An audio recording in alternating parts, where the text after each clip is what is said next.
companhia deliciosa e a casa caiu pro frente, viu, meu amigo?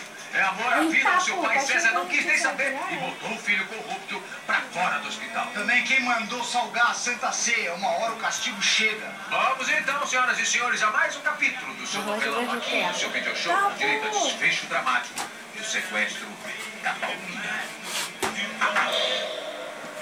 Fala, é doido. Mandou me chamar. Eu acredito que você já saiba do que se trata. Eu falei com o Lutero. Não acreditou naquele velho gaga. Como presidente desse hospital, eu tomei uma decisão.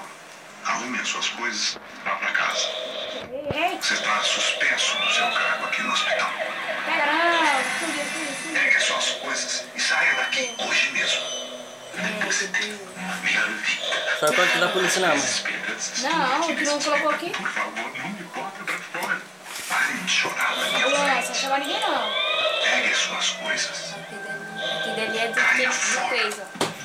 É, Félix não tem outra saída, a não ser correr pro colo da mamãe. Poderosa que só ela, e lá eles Olha o cara queria me... Olha, cospe. bate o boto. Você humilhou o Félix. Não vou mudar de ideia. Eu sou contra essa decisão arbitrária. Ela tá desfazendo. Kit? Acho que é. Vamos ver se vai ter que... Tá, pô!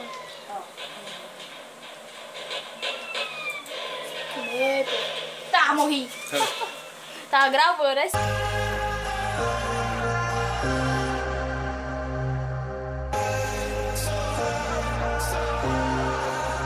Oh, angel says